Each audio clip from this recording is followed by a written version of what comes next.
Boa noite. Estamos dando início à gravação do 22º episódio do podcast Floripa, Bora Empreender. E hoje com um convidado muito especial, um gestor, um líder, um empresário que vai falar um pouquinho da sua trajetória, da sua experiência, sobre liderança, gestão, empreendedorismo, inovação, automação de processos nas empresas. Um tema que eu acho que é muito necessário e válido para todos os empreendedores, porque se você não está inovando, se você não está se adaptando, você está morrendo. Ninguém para no tempo. Haja vista o case da Nokia, né? Que era uma das maiores do mundo, parou no tempo, morreu. Blockbuster era a maior no seu ramo. Quem é hoje em dia? Ficou na história, ficou no tempo, né? Não se atualizou. Então, nada mais, nada menos que Juliano Wolff. Um prazer recebê-lo aqui nessa noite. Obrigado, Lucas. Prazer estar aqui com você, conversando um pouco sobre carreira, sobre liderança, sobre empreendedorismo, sobre tecnologia e sobre gestão de empresa de tecnologia, que é o que a gente faz hoje. E quem é Juliano Wolff, né? Para não ficar só nas minhas palavras, vou aqui ler um breve resumo, né? O currículo dele dá umas 2, 3 páginas, tá? É uma pessoa que é referência na sua área de atuação. Mas Juliano Wolff possui formação acadêmica em graduado em Direito na UFSC em 83, graduado em Administração na ESAG, aqui de Santa Catarina, em 1985, mestrado em Engenharia de Produção, aqui na UFSC, em 2004, pós-graduação em Estratégia Empresarial pela ESAG e em Gestão de Empreendedorismo da Saúde, na UFSC. Possui uma vasta experiência profissional, dentre as quais eu destaco. Ele é CEO e presidente da Control RPA Robotics, foi conselheiro fiscal, né, da WEG, Eletrobras, ADVBSC, da Júnior Achievement. Também é vice-presidente da ADMA SA, empresa especializada em serviços e sistemas de administração, que possui sede em São Paulo e filial aqui em Florianópolis. Aí faço um adendo, né? Já entrevistamos aqui o atual presidente da ADMA SA, Otávio Lebar Benchon. É só acompanhar lá no nosso canal do YouTube, tem entrevista dele.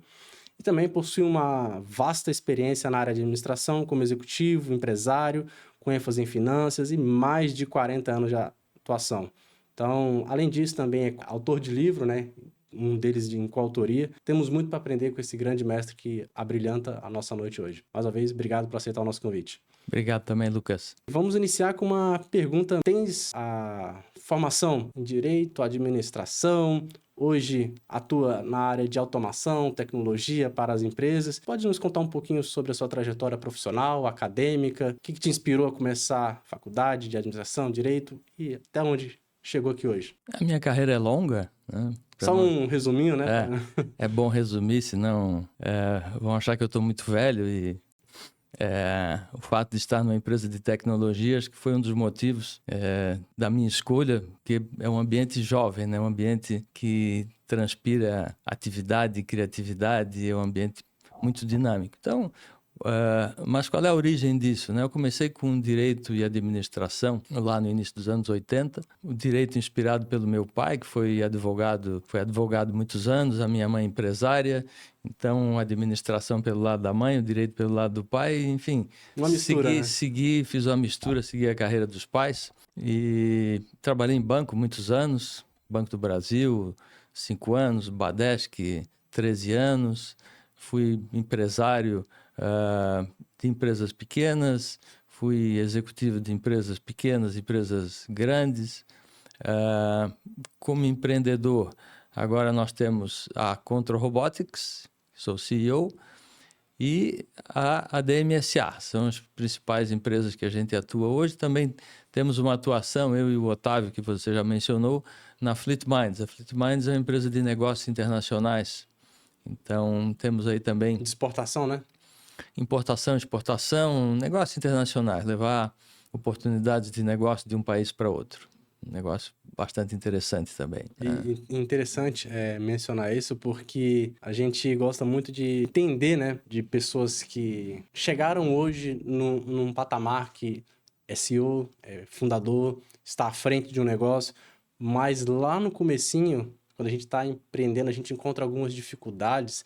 A gente fica assim, chega até a se questionar, será que é para mim? E no começo da carreira, eu queria te perguntar, o que mudou na mente de quem estava começando lá atrás para hoje? O que teve que mudar entre o CPF e o CNPJ? Porque antes de existir o CNPJ, existe o CPF, né? Tem que ter uma mudança. A gente transita entre um funcionário, aí o funcionário que pensa, começa a enxergar a possibilidade de abrir um negócio, depois que abre, quebra, reabre outro, vai crescendo, vai aprendendo. Então, tem algumas mudanças, né? O que teve que mudar ali? Para quem está assistindo o podcast e ainda não conhece, vai conhecer através do seu público, seus amigos, Uhum. conhecidos. A gente gosta de dizer que o slogan desse podcast é aqui você aprende que a faculdade não ensina. Empreender é arregaçar a manga e a luta. A gente descobre muitas coisas no desafio do dia a dia. Todo dia é um desafio, né? Nesse sentido que a gente queria lhe fazer essa pergunta aí. Eu optei, Lucas, e eu acho que fiz uma opção correta, e não sei se isso vale como insight para os jovens, mas eu optei em começar de uma atividade de menor risco até hoje, 40 anos depois, para atividade de alto risco. E hoje parece que as pessoas querem começar ao contrário, né? Querem começar sendo dono, CEO, empreendedor, diretor. Um é diretor de uma coisa, outro é diretor de outra, sem nunca terem sido empregados, sem nunca terem aprendido a receber ordens. Então a pessoa está dando ordens sem nunca ter recebido ordens. Tá invertendo a ordem, né? Inverte a ordem das coisas e eu acho que por isso sofrem bastante e talvez por isso nós tenhamos sido procurados, a DMSA, para fazer a gestão da Control. Nem eu, nem o Otávio, nem o outro sócio, o Glauco, nós somos homens de tecnologia.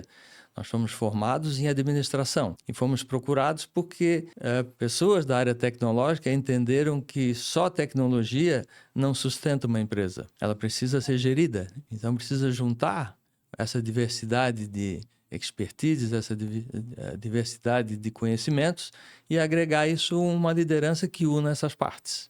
Então, esse é o grande segredo de você montar uma empresa de sucesso. Tá? E aí eu comecei desde o mais seguro, que eu acho que tem na praça, que é um concurso para um banco público. E comecei com o Banco do Brasil, onde eu fiquei 5 anos. Quando eu achei que estava já bastante tempo de banco, fui ser diretor de empresas. Então, fui executivo durante vários anos. Meu primeiro cargo como diretor financeiro foi aos 26 anos, eu já comecei cedo. Tá? E depois é que eu fui empreender. Então, fiquei como executivo de empresas muitos anos e estou empreendendo nos últimos 15, 20 anos que eu estou com atividade empreendedora, primeiro com um escritório de consultoria, rodando em paralelo a função executiva, e agora só empreendedor, só empreendendo. E aí, né, vamos aproveitar, quebrar aqui um pouco do roteiro, depois a gente retoma, que é empreender, na sua visão. Primeira coisa é correr risco, né? Primeira coisa é correr riscos, né? Porque se você não corre riscos, que tipo de empreendimento é esse que não tem risco, né? Então, o empreender já pressupõe o correr riscos. Então, só que você tem que correr riscos calculados, A importância de uma boa gestão, né? senão é aventura. Então, tu não chama de empreendedorismo, tu chama de aventura. Vou fazer uma aventura. E tem muito aventureiro hoje em dia, né? Então, tem muita aventura, certo? Então, por isso, esse índice altíssimo de mortalidade das empresas jovens... Não dura um ano, né? Que não duram um ano, 2 anos. Por quê? Porque são aventuras, porque não foram concebidas para ter uma estrutura, um modelo de negócios que se sustente, né? Então, por que a gente fala, quebrou por falta de gestão? Gestão é isso, né? Você planejar, saber onde quer ir, ter um objeto viável, um objeto que seja útil para a sociedade, atenda uma demanda, que existe essa demanda, que você não tenha tantas barreiras à entrada que permitam que você realmente consiga trabalhar, né? Porque às vezes a empresa jovem não considera que tem muitas barreiras à entrada, barreiras legais, tecnológicas. No estudo do mercado, né? No estudo que é necessário, né? E procurar navegar num oceano azul. Porque muitas entram no oceano vermelho achando que vai ser fácil, mas a concorrência já está lá, tem mais experiência, tem preços talvez menores, né? Então tem que planejar muito bem e pesar todos os fatores críticos de sucesso antes de começar a navegar com uma empresa qualquer. mas para quem não conhece, Oceano Azul, pelo menos na minha humilde percepção, é um oceano que está limpo, né? Que está se desbravando novos horizontes, que é uma tendência que está se abrindo. Me corrija se eu estiver errado, se é isso. E a automação de empresas hoje em dia, dos processos, a gestão automatizada, é o oceano azul para as empresas na era da tecnologia, da IA, seria isso? Ou eu estou equivocado? Ah, sim e não, Lucas. Ela é oceano azul para a maioria, mas as grandes empresas já enxergaram essa necessidade. É uma necessidade, né? É como se você, na atividade industrial, ainda pudesse conceber alguns processos feitos manualmente. Então, você entra numa indústria hoje, os trabalhos repetitivos braçais foram substituídos por máquinas. Hoje você vê, por exemplo, o comercial da industrialização da Toyota, faz um carro e você não vê uma pessoa no Parque Fabril, né? É a quarta revolução industrial, tá aí, né? Então agora nós estamos para uma nova revolução, que é a revolução da automação dos processos e a automação dos serviços intelectuais do ser humano. E o que seria Então, isso, provavelmente dito assim? Porque tô aprendendo que junto com o público depois eu assisti que não conhece a vossa atuação, enfim, o que seria, provavelmente dito, uma automação e o que seria essa nova revolução que está surgindo? você imagina, por exemplo, no caso da Contro. A Contro ela é especializada em automação de processos de contas a pagar. E esse foi um dos motivos pelos quais eu entrei e investi na Contro, por ser um processo da minha área, da área financeira, né? Eu sou professor de finanças, profissional da área financeira há muitos anos, então eu vi lá, poxa, é uma oportunidade de apresentar uma inovação para a minha área, né? Vamos para a área financeira, que é uma área tão conservadora, né? E, de fato, hoje nós conseguimos pensar num processo financeiro muito mais enxuto.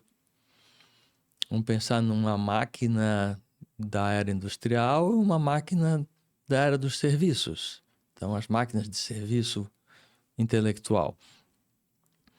O nosso robô, né? Por exemplo, ele captura uma conta de energia, ele abre o site da concessionária de energia, ele olha nesse site onde é que ele tem que clicar para baixar o documento, o site pergunta, você é um robô? Ele mente. Ele diz que sim. Aliás, Você disse que não. não, ele diz que não sou um robô, né? Ele mente. E aí o site apresenta um código CAPTCHA.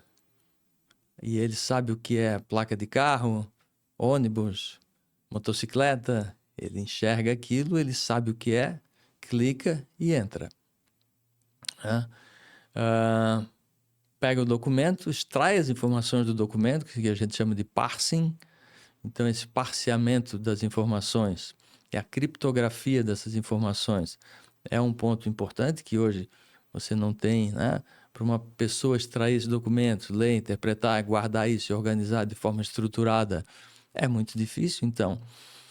E ele tem coisas interessantes porque vários sites hoje, para prevenir a ação de robôs, se o robô levar o cursor na tela reto, ele vê que é um robô. Tem um detector de robô do outro lado. Então, o nosso robô faz umas parábolas, faz umas curvas para chegar onde precisa clicar. E em velocidade inconstante. Ele não faz velocidade constante, porque um robô se espera que faça velocidade constante. O nosso, ele emula o comportamento humano. Incrível isso. Então, ele é feito com inteligência artificial, ele emula o comportamento humano e vai lá, clica e captura o documento que ele precisa. Veja onde a gente chegou. Extrai usando inteligência artificial, ele lê, nessa conta de energia tem tantos quilowatts-hora mês. Ele sabe procurar onde está isso. Ele sabe procurar o vencimento, o valor. Sabe compartimentar e Ele extrair cada traz essa dado, né? informação e compara.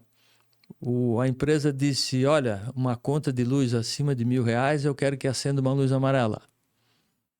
Ele olha o valor da conta, se for acima de 1.000, ele acende a luz amarela. Então, ele trabalha com faixas orçamentárias, ele insere essa conta no contas a pagar, então, bota na programação da empresa automaticamente, a empresa recebe avisos de que tem aquela conta para pagar. Se ele não conseguir capturar, a empresa sabe que ele não conseguiu capturar, aparece no painel. Às vezes é problema de senha que não passaram direito para ele, ou mudou, ou houve uma mudança muito grande no site que ele não está reprogramado ainda para entender o que houve. Então, ele acusa isso tudo. Então, você tem um sistema bastante seguro, sem falar nas fraudes, que hoje há muita fraude de documentos. Sim. E ele sabe qual Identificar com ele a autenticidade, identifica né? o documento fraudulento. Ele compara o código de barras com aquele código numérico, que chama código KNAB, compara esses dois e identifica potenciais fraudes, né? Então, tem muitas vantagens e depois ele encaminha para pagamento. O título é pago e aí nós temos uma parceria para liquidação desses títulos em banco, liquida nos bancos, escolhe o banco onde tiver o recurso, ferramenta inteligente também. Depois manda para a contabilidade ou para o ERP, contabiliza e arquiva. A gente arquiva toda a documentação em nuvem, fica por 5 anos arquivada. Então faz o serviço completo. Aí você vai me perguntar, Juliano, onde é que estão as pessoas da área financeira? Eu podia responder, Lucas, estão no mesmo lugar onde foram parar aquelas substituídas nas indústrias. O que aconteceu com as pessoas que foram, os empregos que foram perdidos na indústria? Você sabe me dizer o que aconteceu com elas? Onde é que elas estão? Elas estão em trabalhos mais intelectuais. As que perceberam que precisavam se realocar no mercado, né? Porque muitos simplesmente... Vamos pensar, pensa comigo, Lucas, quais são as atividades que hoje ainda são muito difíceis de serem feitas por robôs? Na área financeira, vamos pensar nisso. Vamos pegar esse processo de contas a pagar. Olha que interessante. Ou um processo de área financeira. Vamos ampliar um pouquinho. Já que a gente já meio que esgotou o processo. O departamento de contas a pagar, lamento, ele está fadado, ele está destinado a desaparecer em termos de equipe de pessoas. Ah, Juliano, mas se alguém não paga o título, ele vai querer ligar para a pessoa cobrando, né? Vai mandar uma mensagem. As mensagens o robô já vai mandar automaticamente. Inclusive, o robô vai mandar para o cartório protestar. Perfeito. Ah, eu me lembro há 40 anos no banco, eu trabalhava na área de cobrança do Banco do Brasil, e um dia eu olhei, um outro setor tinha uma impressora jogando formulário contínuo e dizia assim, protestar, protestar, protestar, protestar, aquela lista toda mandando protestar. Então, há 40 anos o banco já mandava automaticamente protestar. Já é uma instrução para cartório. Então, cobrança. Vamos imaginar que alguém queira parcelar. Não, na verdade, você vai ter algumas pessoas, ou muito menos, para as exceções.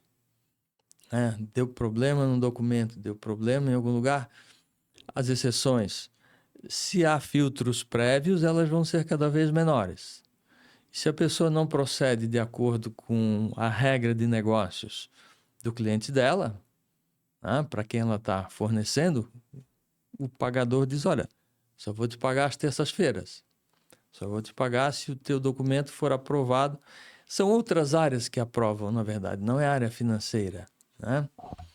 A área de compras vai informar o sistema se a compra veio de acordo. A área de operações ela vai dizer, não, chegou, vencimento está correto, valor está correto. Os requisitos estão corretos, está de acordo com o contratado, foi entregue, pode pagar. Então, essa liberação não é mais humana. Essa liberação pode ser via sistema. Inclusive, você pode lançar no sistema todo um contrato. As cláusulas são lançadas no contrato. Os prazos, os valores, as condições de pagamento. Então, Juliano, mas uma negociação, né? Você pode ter... vai continuar necessitando negociadores, né? Que sentem numa mesa, como estamos eu e você aqui, que vá lá barganhar, Vai intermediar, né? argumentar. Né? Daqui a pouco a inteligência artificial vai trazer os argumentos a favor de uma parte, a favor da outra parte também. E aí eu vou até Elas trazer vão... um parênteses. A gente mencionou aqui que a gente entrevistou alguns advogados, né? Por enquanto, uma única coisa impede que o advogado não seja uma profissão totalmente automatizada, que é o aspecto humano da empatia, porque num processo tem uma parte fundamental que é dos fatos. Na hora de contar o fato, de transmitir a emoção, o sentimento, a dor do cliente, porque no direito existe a área subjetiva, né? Do dano moral. Então ainda tem questões que ainda não podem ser quantificadas ou mapeadas em números. Então, tirando isso, hoje em dia tem a jurisprudência, tem a lei, tudo que que tem um código que já está tipificado, que já está Ctrl+C, Ctrl+V, alimenta o sistema simplesmente a inteligência junta tudo e capta qual é a melhor resposta. Então, a automatização vai substituir praticamente todas as profissões, né, no futuro. Todas elas, né, em grande parte. E aí o que vai sobrar para a gente? Vai sobrar para a gente as coisas que exigem sentimento, exigem compreensão, exigem carinho, exigem contato, exigem... O que é ser humano, né? Que é o ser humano, que é o lado do ser humano, que não é o ser máquina, né? O ser máquina vai fazer o nosso trabalho braçal, só que a gente tem que continuar a fazer exercício, né? Senão a gente vai ficando muito malandro. A inteligência artificial faz tudo. Não tem mais trabalho braçal, não tem mais esforço, não tem mais roça para capinar, não tem. Então, é um cuidado que a gente tem que ter, né? Manter a saúde física também, não só mental, a física também, né?